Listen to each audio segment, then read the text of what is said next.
Je sens que je suis en train de vivre en live la plus grosse arnaque de tous les temps. Ou je ne sais pas ce qui me choque entre le fait d'avoir pris connaissance maintenant qu'Oligui Nguema se présente en tant que candidat potentiel à l'élection présidentielle, ou le fait de savoir que je n'avais pas vu ça venir. Vous savez, dans cette vidéo, je vais vous dire ce que je pense de cette candidature, juste après le générique. Mais Dieu ne nous a pas donné le droit de faire du Gabon ce que nous sommes en train de faire. Il nous observe, il dit amusez-vous, mais le jour où il voudra aussi nous sanctionner, il le fera. La politique au Gabon, c'est un sujet crucial. Vous savez, j'aime parler de politique sur ma chaîne. En plus, je suis neutre. Donc, ne pensez pas que je suis activiste, ne pensez pas que je suis une personne qui est là pour dénigrer.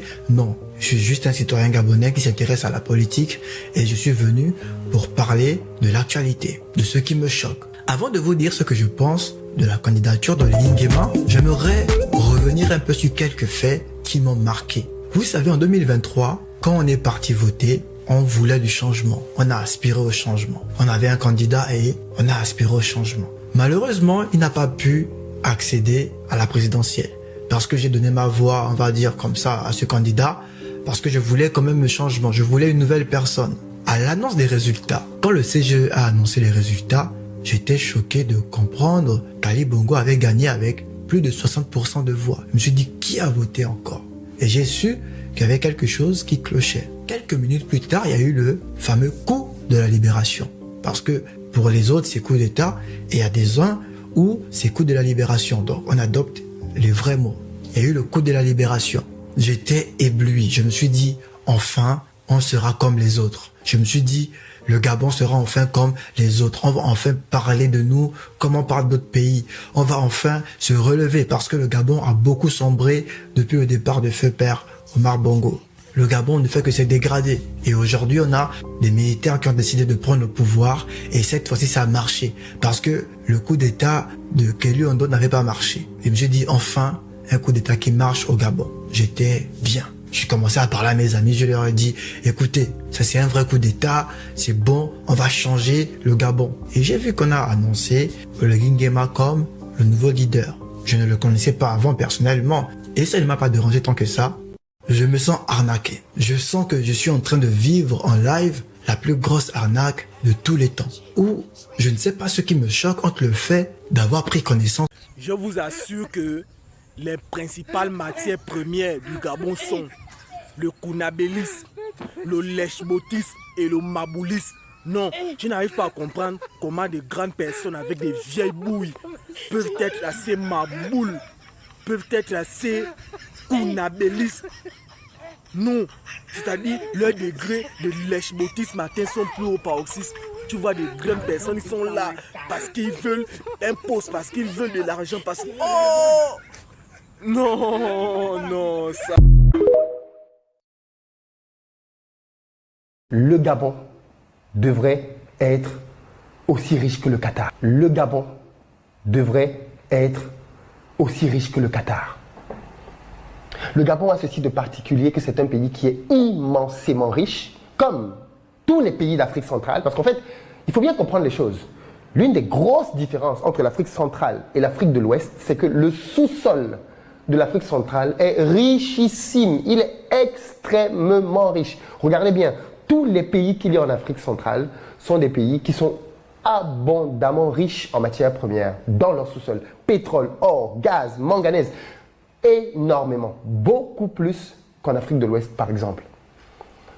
Comment expliquer qu'un pays comme le Gabon, avec 2 millions d'habitants, 2 millions d'habitants, c'est la moitié de la population de Douala. C'est un quartier comme Yopougon, peut-être, c'est au moins 1 million d'habitants. Tout le Gabon, c'est 2 millions d'habitants. 2 millions d'habitants. Avec un pays qui a autant de pétrole, autant de manganèse, autant de ressources. Et tout ça. Et le PDG au pouvoir n'a pas l'intention de vous passer le relais.